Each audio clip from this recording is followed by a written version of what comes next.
The Giro d'Italia is back for 2025, and many of the teams and riders are using new equipment and tech.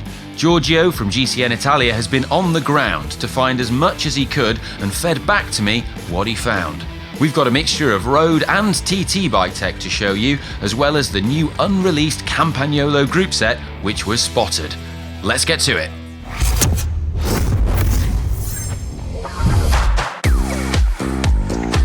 First up, Movistar. They're riding their beautiful canyons, a mixture of aeroed CFRs and ultimate CFRs depending on the stage and terrain. The cockpits are really interesting here. They're not commercially available ones. Maybe they will be in the future, but a lot of them have got negative stem angles on them that help make the front end even lower for the pros. Some pretty long stems as well. Also, a cool hack, they're using wireless blips on the underside of the cockpits stuck onto the carbon so that riders can change gear while riding on the tops.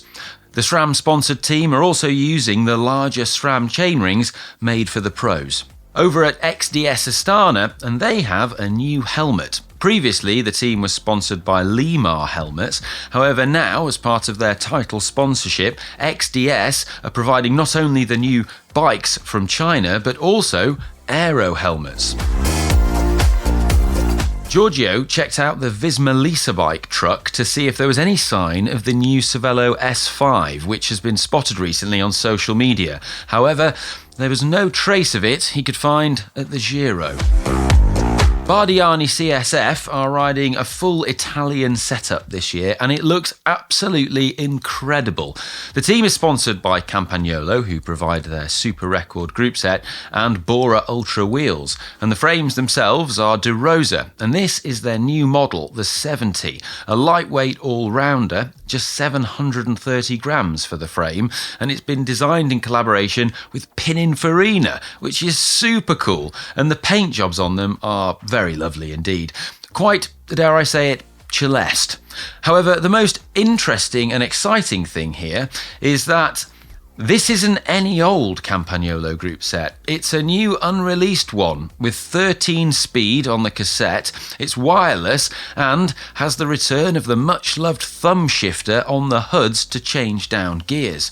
The chain rings appear bigger and the derailleurs appear smaller than the current wireless Super Record.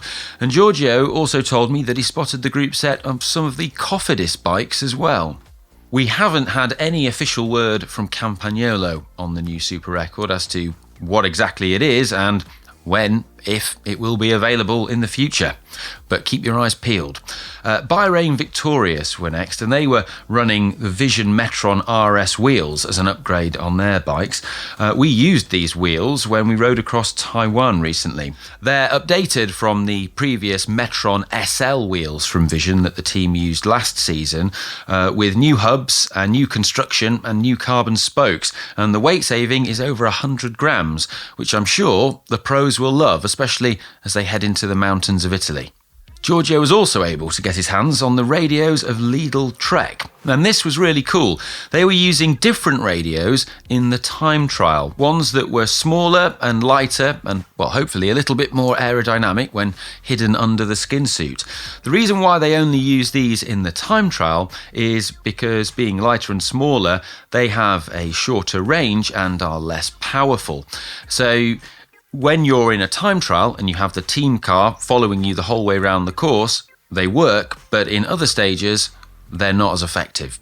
Red Bull Bora, the team of Primoz Roglic, have a mix of tyres on their bikes, the specialised RapidAir and also specialised turbo cottons.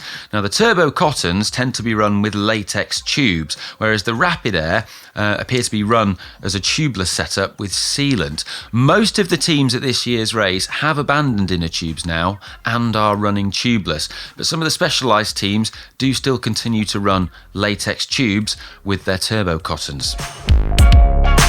Over at Ineos, and as the current Colombian national champion, Egan Bernal has a custom-painted Pinarello Dogma F, and it looks absolutely mint. Mostly white with the Colombian national flag colours on it. It also has pink and yellow accents on it to signify that he's won the Giro and the Tour. I've got a lot of time for that. It looks absolutely incredible. They also had a fridge outside, next to the team truck, which was, keeping all of their drinks cool outside. Normally, these are found inside the team truck, so yeah, interesting little modification they've got there. UAE team Emirates have some of the coolest bikes in the pro peloton at the moment. They have the option of the Y1 RS Aero bike and the V5 RS as an all-rounder, only recently introduced, replacing the V4 RS that won the Giro Tour double under Tadej Pogačar last year. They're all on the updated version now, the V5 RS, and they also have these really neat 3D printed Wahoo mounts on their NV cockpits. A marginal gain, but it helps make the computer a little bit more aero, and it looks really neat too. Really like that. Some TT bike tech now. Visma Lease bike were running a crazy deep front wheel on their TT bikes, which was badged up as a Reserve 99. Previously, they were using unbranded Aero Coach Titans because they were so deep, but it appears that their sponsor Reserve has now met the requirement that they had for a deeper front wheel. The Tudor BMC TT bikes looked really smart, especially with their disc wheels, which had graphics on them to make them look like a Tudor clock face. And I love how they've introduced the cassette into that design to make it look like it's a component of a watch. It's proper cool, and they also had watch-up cockpits on there as well. Very fast looking indeed. We wanted to show you some team car tech next, something that we don't talk about often, but this is one of the EF Pro Cycling team cars, and it's got 3 antennas on the car. Now, a lot of people don't know what these are for, but the round one is for the television feed, so they can get that to the car. The middle one is for the riders, so that the car can communicate to and from the riders, and the other one is for the race radio, so the team car can get information from the commissaires and organisers of the race if there are any problems up ahead or any changes in what's going to happen or just the general situation of the race. Jayco's TT bikes didn't appear to be using the Cadex tyres that we saw on their road bikes. Instead, they were using Vittorias. They also had some pretty big chainrings on there, which were different to what we've seen at the Tour. They look to be updated, bigger chainrings, pro only, from Shimano, but they look a bit smarter than the ones that we saw at the Tour de France in Florence last year. There's also a really neat central mount for their head units on their tri-bars that fits right perfectly in between the tri-bars. Very smart. The Scott Plasmas of Q36.5 are really cool, and the cockpits are made by Syncros, Scott's in-house brand. They feature a very nice modular design. You can see the use of spacers here so that each individual rider can get the right length of their extensions, and the finger grips on the end of the tri-bars can pivot so that you can get the right angle for your wrists and hands. They've also customised them on this particular bike by putting the SRAM blips underneath the hand grips so that the rider can change gear. On a Shimano-equipped bike, you would just simply put the shifters for time trialling into the ends. Cofidis are running Look Mono Blade RSTT bikes, and they also have, as we previously mentioned, Campagnolo. The Campagnolo junction box, though, has to be mounted here, which is not the neatest solution, unfortunately, with this particular combination.